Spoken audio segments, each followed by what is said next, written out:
All right, Knicks fans, we need to talk. Because free agency just threw us a situation that honestly makes my blood boil a little bit. Nick Richards, one of the last decent big men still sitting on the open market, is suddenly the hottest name in the league. And guess who's circling him? The Lakers, the Heat, and yes, our very own New York Knicks. 3 teams, 1 center, and I already have a bad feeling about how this ends. Before we get into it, smash that like button right now, because this front office conversation is going to get spicy, and I want to know your take in the comments the second you finish watching this. So here's the situation. Nick Richards, 28 years old, 7-footer, is out there and signed.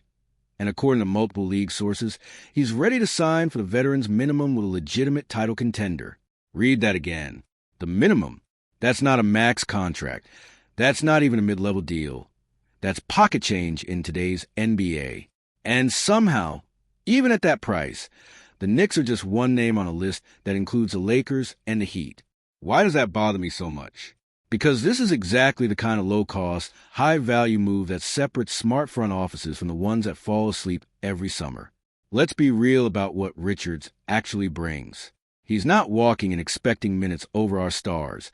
This isn't about replacing anybody in the starting 5. This is about depth.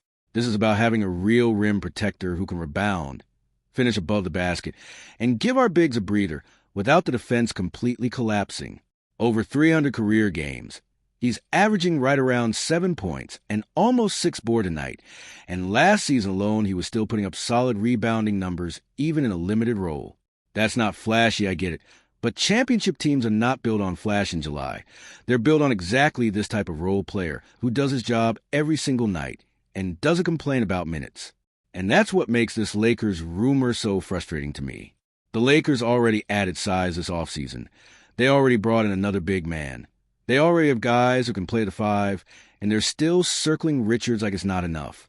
Meanwhile, our front office is sitting there exploring interest, while a team that's already loaded keeps stacking depth on top of depth. If you're as tired watching other franchises out-hustle us on cheap, smart signings, drop a comment right now and tell me if you think the Knicks front office moves fast enough in this league. Because I have my doubts, and I want to hear yours.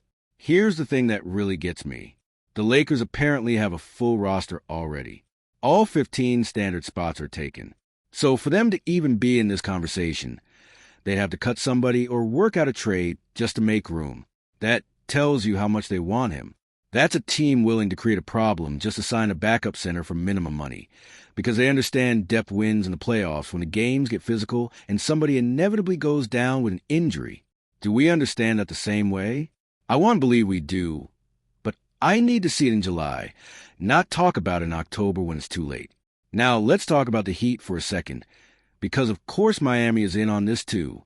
Pat Riley's front office has built a whole identity around finding value nobody else sees, grabbing guys for nothing and turning them into playoff weapons. If the Heat get Richards on a minimum deal, you already know exactly what happens.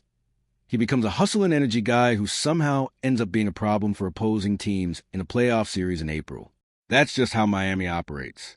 So now you've got 2 of the smartest, most aggressive front offices in the league, both hunting the same cheap big man, and we're supposedly in that same conversation. I want us to actually win this one. I don't want us to be the 3rd name mentioned in an article that ends with somebody else signing him. Let's not forget where Richards came from either. 42nd pick in the 2020 draft. Spent years grinding it out in Charlotte before bouncing to Phoenix and then Chicago. This is a guy who's had to fight for every single opportunity in this league.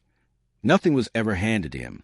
Those are exactly the type of players who show up hungry in a new city, especially if that city is finally giving him a real shot at a championship. Imagine him coming to the Garden, playing meaningful minutes off the bench, protecting the rim behind our starters, and finishing lobs on the other end. That's not a bad fit at all. That's a smart, low-risk depth piece. And honestly, at the veterans minimum, there's basically zero reason for us not to be aggressive here. But that's the frustrating part, isn't it? It's never really about whether the fit makes sense. It's about whether our front office actually moves with urgency when a bargain like this shows up.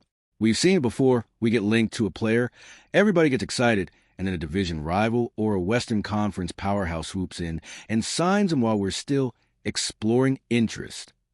I don't want to sit here in August wondering what could have been with our front court depth. If you agree that the Knicks front office needs to stop window shopping and start closing deals, hit that like button and drop a comment saying close the deal. So I know this frustration isn't just me. Look, I get that this isn't a superstar signing. This isn't going to be the headline of the summer. But championship rosters aren't built with 10 superstar moves. They're built with 9 smart depth signings and maybe one big splash. Nick Richards at the minimum is exactly the type of unsexy, sensible move that puts you over the top in May and June when your starters are gassed, and your bench needs somebody who can just go grab a rebound and protect the paint for 6 minutes without falling apart. This is a sweat the small stuff league now, and I need our front office to understand that just as much as the Lakers and Heat clearly do. So here's where I land on this. I want the Knicks in this race, and I don't just want us linked. I want us aggressive. I want a phone call today, not next week. I want a real offer on the table before the Lakers figure out who they're cutting to make room, and before Miami works their usual magic. Because if we lose this guy to either of those two teams over a few days of hesitation, that's on us, not on the market. Let me know down in the comments. Do you actually want the Knicks to go after Nick Richards? Or do you think our front court depth is already good enough without him? Smash that like button. If you want this front office to be more aggressive this offseason, drop your prediction in the comments on who ends up signing him. And stick around because the second this free agency situation moves, I'll have the update for you right here. Thanks for watching, and let's go Knicks.